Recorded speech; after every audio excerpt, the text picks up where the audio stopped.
Today I want to talk to you about what an excellent Guyana would look like.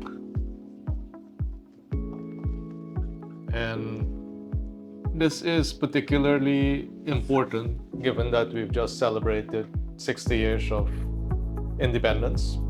And you have to kind of think about this: independence from what and independence towards what. I particularly like the concept of interdependence, and interdependence basically speaks about how do we relate to each other, how do we depend on each other to make sure that we get a better output, right? Because an excellent Guyana, in my mind, is one where rules work, your expectations of what you would want in a developed country actually happen, order on the roads, institutions that deliver in a timely manner, in a professional way, neighbors that actually don't just look out for their own properties, but actually look out for a street that is safe and conducive to living your life, schools where students are taught how to respect each other, help each other in an environment that actually teaches them how to think instead of just what to think. And that's what I think about when I think of an excellent Guyana. And then because I'm a coach, because I focus heavily on the development of people and organizations, I thought I'd share with you what I believe is needed. And what I believe is needed falls into three main categories. First category, of course, is competence. And competence is basically the ability to deliver on a specific task or responsibility. So if you are a driver, can you actually competently drive people around safely in a timely manner, in a convenient way in which they really love the experience? Competence as a coach is, can you actually competently help people understand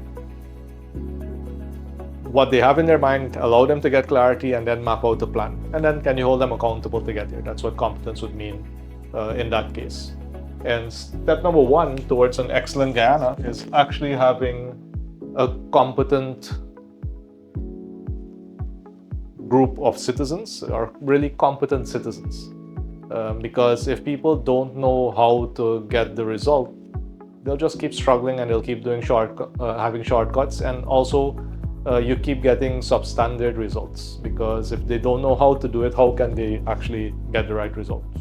And so in any population, this is what is called a bell curve. So a population is usually spread out in a bell curve, and here this would be the number of people. And so here it would be 0, and here it would be as much as you can go. So in Guyana, if you have 1 million people in Guyana, they're spread out. And in this case, I'll use intelligence, because in many cases, intelligence is directly related to competence. The more intelligent, and think back to when you were in primary school, the kids who did really well